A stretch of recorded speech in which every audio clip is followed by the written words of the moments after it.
Mr. President, you would recall that the item on equitable representation in the Security Council was included on the General Assembly agenda more than 40 years ago, in 1979. It is regrettable that work on the issue has nothing substantive to show, even after 4 decades.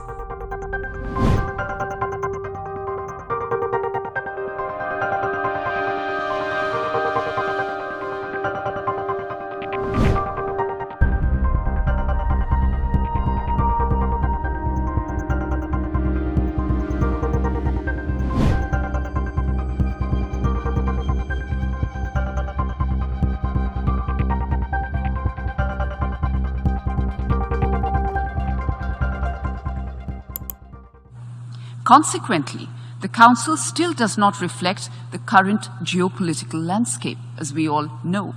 In contrast, many other major international institutions have made strides to change and to adapt. There is simply no reason to leave the Security Council out of this process. It is also important to bear in mind that during this year's high-level week, including the General Assembly debate of the 77th General Assembly, more than 70 heads of government and state and high-level government representatives underlined that reforming the Security Council should be one of our priorities during this session. This broad support for this topic confirms its relevance and urgency. The longer, in fact, the Security Council reform is stalled, the greater its deficit in representation. And representation is an inescapable precondition for its legitimacy and effectiveness. It is high time to bring the Council in line with its charter responsibility to act on behalf of the entire membership. This will not be achieved without enhancing the membership in both the categories. Only this will enhance the Council, enable the Council to manage effectively today's conflicts around the globe, as well as the increasingly complex and interconnected global challenges it faces today. As indicated in the recent document, a call to action on Security Council reform, signed by more than 35 UN member states, a diverse number of nations continue to voice their concern with the lack of openness and transparency in the intergovernmental negotiations, underlining the need for enhancing working methods and the definition of the applicable rules of procedure to the process.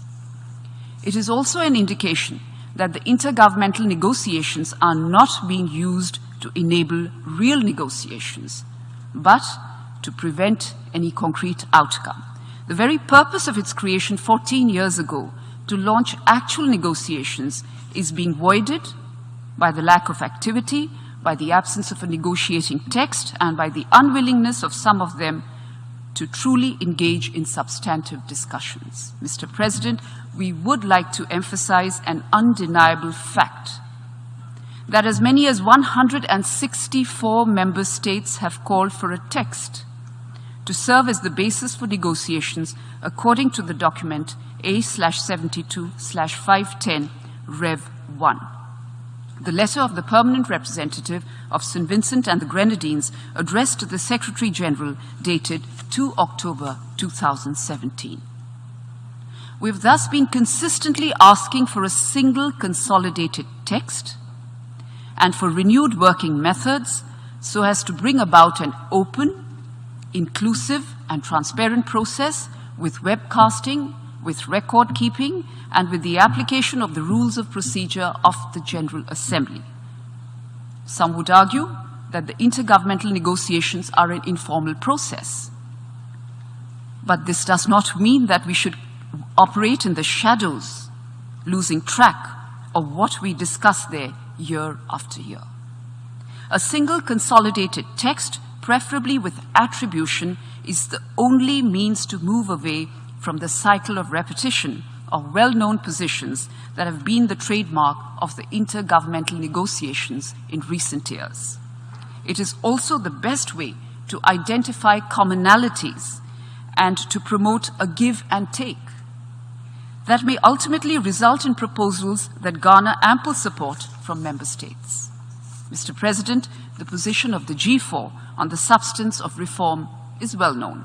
We uphold the need for a comprehensive reform of the Security Council with the expansion of seats in both categories of membership, equitable regional representation, more transparent and inclusive working methods, and an enhanced relationship with other UN bodies, including the General Assembly.